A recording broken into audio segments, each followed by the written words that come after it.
go. Hello, everyone. My name is Maiko Morotani. I'm from Nexus Motion. I am a physical therapist. When I'm not seeing patients or creating the next slides to educate other physios on the various topics on the human movement system, I get to hang out with some of the leaders in the world of physical therapy. So how lucky am I? Today, I am honored to have Dr. Paula Ludewig with me and have a short conversation with her about how she started out and how her journey has been as a physical therapist. So thank you so much for your time today, Paula. Thank you for having me. All right. Now, Paula is the division director of the physical therapy program at the University of Minnesota. If you have studied the shoulder at all, you must have come across many of her research papers on the shoulder kinematics. Before we get started on some of the questions, Paula, could you share with the audience, what are your roles at the University of Minnesota? Like, what does your day-to-day look like? Sure. So a primary role currently is the division director.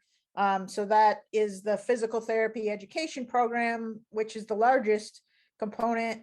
But then also we have a geriatric residency. We have a very large substantive research enterprise. We have some faculty practice. A fair number of broad aspects trying to build towards the idea of physical therapy as a school in and of itself, which has multiple levels to it. But right now we're just on our way towards that. So, and then I also teach and do research myself and a little bit of clinical time. So. Oh, very good. So you are actually still getting to see some patients in the clinic. A little bit. It's about a couple hours every other week. So very great. Limited, but it's a nice way to link things back to the research and the teaching. Yes. Now, going back to the origin story, Paula, how did you decide that you wanted to become a physical therapist? So at the time when I went to school for physical therapy, it was still a bachelor's degree in the US. And I actually in high school then was trying to decide where to go to college and what to do in college. And I didn't really know anything about physical therapy, but my mom was a nurse and I really liked health related fields. I didn't want to become a physician. The idea of emergency room medicine, that's too quick of a decision and too life-threatening of a mistake, right? And so I became interested in exploring physical therapy and continued to do that for then the next year or so into the first year of college. I went to a school that had a physical therapy program and after some exploration decided that that was definitely what I wanted to do and have never regretted that decision. So. Now, I noticed that you got your higher education, the degrees from University of Iowa. Are you originally from Iowa? No, I'm originally from Minnesota. So okay. I went to do my undergrad, my physical therapy degree in Duluth, Minnesota, which is northern Minnesota. And then when I got my first physical therapy jobs, one was in South Dakota first, which is to the west. And then I went to Iowa for my second clinical job, and that's south of Minnesota. And from there is when I decided to go back to school. And so that's how I ended up at the University of Iowa for my master's and my PhD. So. Gotcha. Yeah, I did get to spend about 4 years in undergrad in a small college in Iowa. So a lot of people get surprised to know that Iowa is not exactly flat. It's just this nice rolling hills, very pretty. Yeah. What area of Iowa then? That was called Grinnell College. It's right off of the I-80. Yes. Yep. I know Grinnell. So that's great. Well, you probably mentored many PhD students and PT students as a professor, but along your way of becoming a leading PT, who influenced you the most in your PT career? Like, who are your mentors? Yeah, that's a hard one because there's so many people that have an influence, right? And you don't want to leave anybody out, but I'll sort of broadly categorize certainly my PhD mentor, Tom Cook at the University of Iowa. He was willing to take me on as a master's and PhD student. And he did more ergonomic type work. And so that's where I started, related to some of the things related to the shoulder, but obviously grew and developed from there. But he gave me the opportunity to really initiate and start to get excited about research, because I didn't really have much knowledge of that previous. Shirley Sarman for sure, and more and more so as I got to know her more and got further along in our research, and particularly of late in understanding the importance of diagnoses for physical therapists to be providing those. I apologize, my cat is making noise in the background there.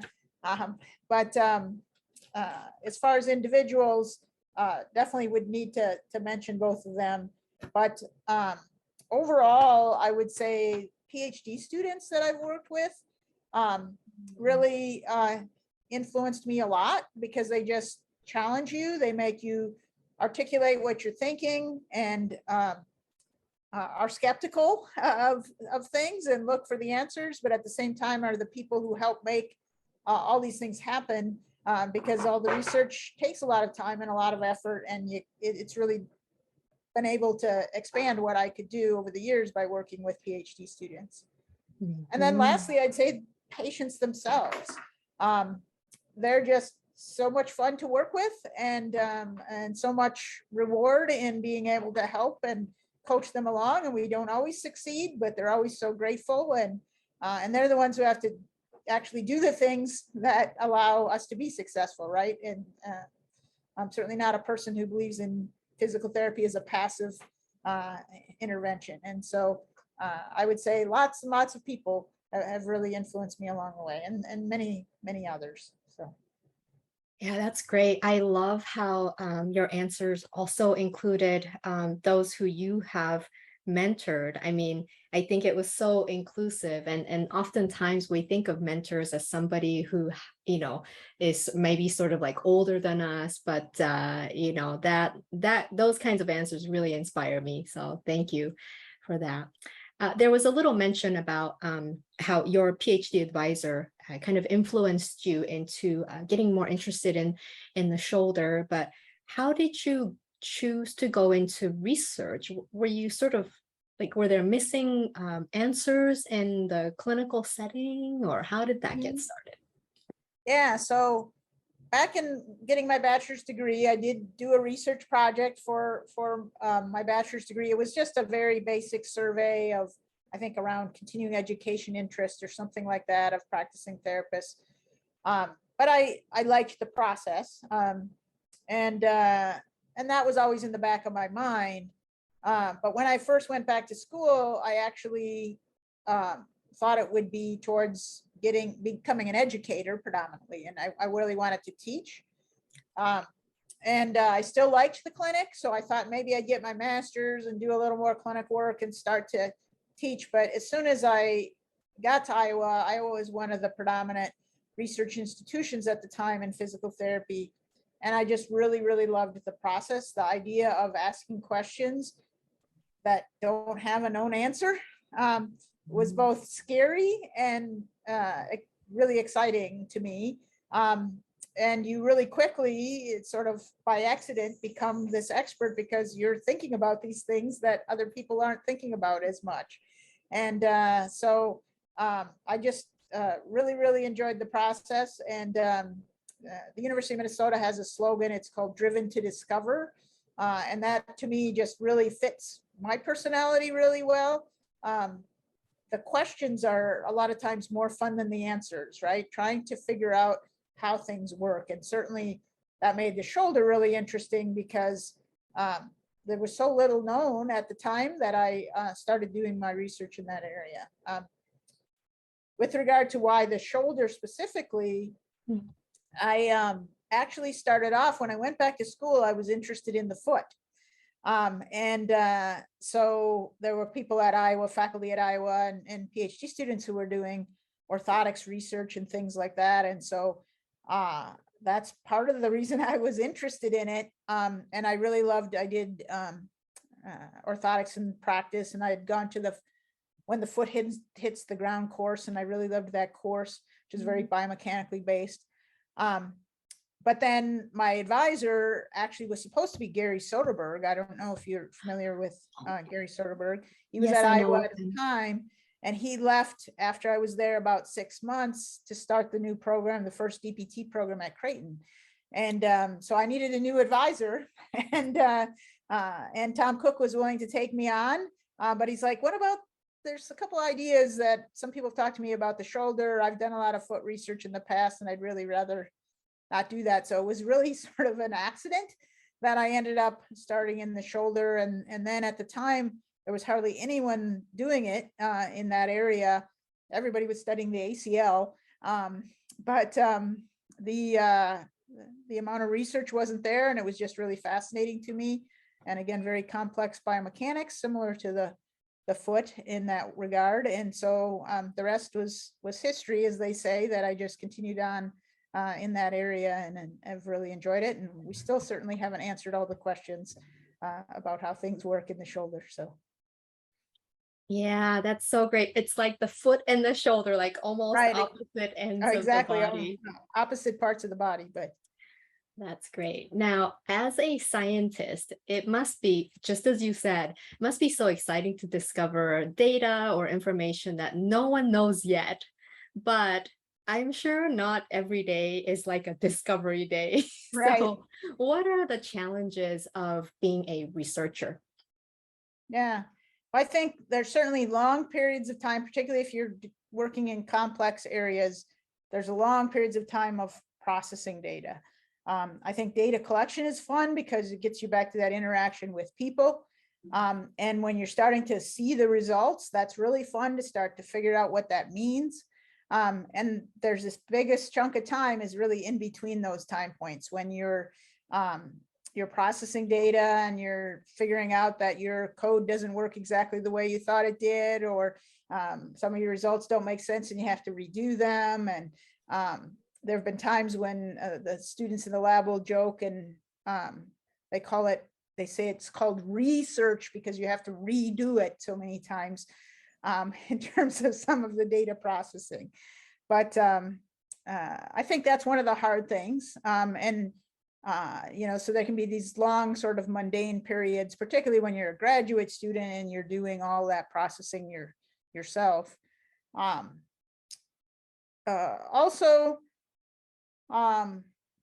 Other than that, I guess I really like the whole process. It's varied, but at the beginning, you're trying to figure out what we already know. I love reading the literature. In fact, with all the administrative roles that I have right now, I really miss the opportunity to just really dive in and figure out there's so many things that people have sort of hinted at in their papers a lot of times that haven't been further explored. And you can pull out some of those sort of pearls of wisdom from people years ago. And then I love developing the study. I actually like writing grants. And in terms of proposals, I like getting them better, but I do enjoy writing them. And then ultimately, again, collecting the data, even aspects of processing the data, I think are fun. And then the most fun to me is, again, interpreting the results and building out the discussion and what does it mean. The other challenge, certainly in research, is getting funding, because it does take so much effort, and you have to pay people to be able to make a living in doing this process. In the way research works in the US, for the most part, you're having to help pay for the facilities that you're working in and parts of your own salary to be able to spend the time on the research and all of those things. And so that's a constant thing that's sort of hanging over, even though I like writing grants. It's a challenge to make sure you've got everybody covered, for the next semester or the next year in terms of your students or your other researchers who are working with you and things like that. So I would say the data processing and the ensuring of funding are probably the two biggest challenges that I experience anyway. Now, I'm sure it varies from the amount of funding you received in a given year, but on average, how many grants are you writing in a year? Yeah, so it's much less for me now, but because again, I have a pretty large administrative role, but I'm trying to shift back again. We just got through our accreditation towards the end of last year, and so that relieves some of the administrative burden. But even on a sort of slow year, there's usually 3 or 4 grants that you're putting in, and they vary. They're not all big NIH grants. And some of them are contributions to other people's proposal, so you're not writing a huge amount of the project. But you know, if you're writing really large grants, there's an NIH cycle 3 times a year, and if people aren't funded, they're usually trying to get in a large grant at each of those points in the cycle if their predominant role is more doing research. So yes, wow. And I know you're a very dedicated researcher, because is it true that you have placed bone pins in your own shoulder to get some data? I thought that would be one of the hardest things about your research. Yeah. How did that come about? Yeah, so when I did my PhD thesis, I used surface sensors, which were very common at the time, to track bone motion, but we never know exactly what's happening at the bones underneath. And so it actually started with wanting to do validation of the surface sensors that I was using. And as I learned more and more, it became apparent that even though we were going to be able to get some answers from the surface motion, we just weren't going to know the accurate information without getting to the bones directly. For example, you just have to ignore the translations of the joint with surface sensors because it's just so inaccurate. And the translations are a lot for the glenohumeral joint, for instance. And so it started off as just trying to validate on 1 or 2 people that we were tracking things okay with the surface markers. I actually tried to do that at Iowa yet, but they didn't let me because I was a student and it was an invasive study. I wouldn't have put the pins in, of course. We had a surgeon who was involved, but they pretty much tabled the discussion with the institutional review board and said, nope, this isn't a good idea. So I just waited. And then when I came to Minnesota, it was one of the first studies that I submitted to our institutional review board here, and they scrutinized it quite a bit, but then they approved it. It turned out at the same time or near the same time, they were doing a study where people were putting pins into the spinous processes. So to do spinal motion testing. So it's not unheard of. It's a guarantee that there's going to be some pain. But otherwise, it's actually safer than most drug studies that get undertaken, to be quite honest. It just, again, seems more invasive to us as opposed to taking a pill.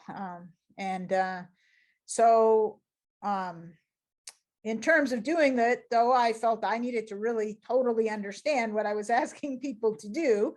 And so I couldn't be the first subject because I had to be there to figure out the processes, but I was the second subject, and one of my PhD students ran that experiment then with me as the subject. And to be honest, it wasn't that bad for pain because we were using lidocaine into the periosteum of the bones, and relatively smaller bones for your scapula and the clavicle was pretty minor. There's definitely some aching in the humerus from it at the time, but really, really valuable data, and really, really unique data set, because we ended up testing 24 people total, about half of whom were asymptomatic and half of whom were symptomatic. And we still are actually still doing some papers with some of that data because we had them do quite a few different things once we had the pins in place because it was just such valuable information. So Yeah, well, that's true dedication. So thank you for doing that. But you're not just a cutting edge researcher, you're also an educator. How do you envision physical therapy education in the United States in the next, say, 10 to 20 years? Yeah, so that's a long time to project, but I love projections. So my best projection, well, I think there's a couple things. One not so good maybe, and one that I think will be really fascinating to watch. But the one that I don't think is so good is I think we're going to start to see a split of education programs towards those who are really trying to get students out pretty much with the shortest possible path. There's a lot of accelerated programs that are coming out now and are really sort of saying, well, you know, there's shortages of physical therapists and they're only going to make so much money. So we're trying to reduce the cost of education, but you can only learn so much in a certain period of time. And so I think that'll probably produce reasonable entry-level providers. But I really like to see us go and get stronger, particularly as diagnosticians, consistent with what Shirley has been talking about for years and years, and primary care providers and all those kinds of things and opportunities. And I just don't see that happening from that pathway. And so I wonder if we won't develop sort of two pathways where some schools are trying to produce that higher level primary care provider with stronger skills coming out initially, and others are trying to sort of meet that sort of immediate need in terms of producing providers. So that's one thought. I don't know if that'll happen, but I wonder. The other that I think is really fascinating, but is going to be scary to people, is artificial intelligence. And people want to say that we as humans are going to make the decisions and figure everything out. And I don't ever think we're going to be replaced. But I think we need to embrace using technology to help us in our decision making. You know, even simply looking for patterns, which is again a big part of what diagnosis is.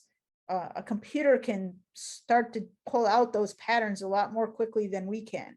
And we're just not fully consistent in our pathways that we take and things like that when we get sidetracked by an interesting finding in our clinical exam or things like that. And so I hope that we as a profession will embrace that rather than sort of being afraid of it, and learn how to help drive algorithms towards the most success. And we're going to have good data to put into it in the first place. And that's a challenge right now because a lot of what you would pull out of a chart or something like that is not really super strong data right now. But it's pretty surprising when you think about it that it's 2022 and we're using plastic goniometers and you know, manual muscle testing sometimes without even using a handheld dynamometer, and some of these things. There are tools that are getting better and better that can help us measure motion and measure the associated impairments, and again, sort out from a subjective examination what are the critically important symptoms that go with certain movement patterns and things like that. But if we embrace it, I think it'll help us move this idea of diagnosis so much further forward more quickly. And so I hope to see some of those things into the future. So. Wow, I didn't even think about AI, but that is such a good point. Thanks for bringing that up. Thanks, Paula. Sure. And this coming October, you have agreed to return as a guest speaker for the Movement System Monthly, which is the program for the Japanese movement professionals. Could you say a quick few words for the Japanese community? In English is fine, because we're all looking forward to learning about the latest findings in your lab.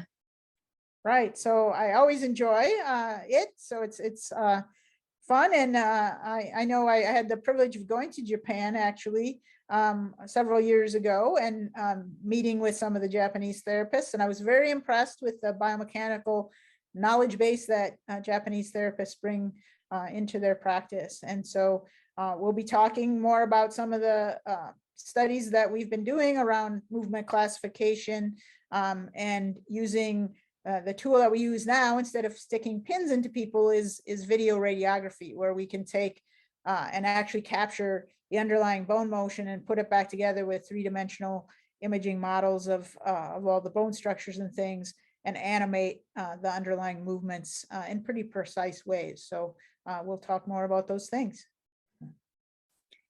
Well, great. Thank you so much for your time today, Paula. I hope you have a good rest of the summer. Everyone, keep your eyes open for the new findings coming out from Paula's lab.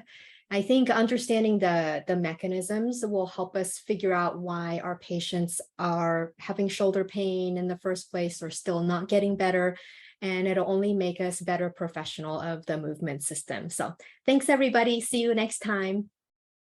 All right. Bye-bye.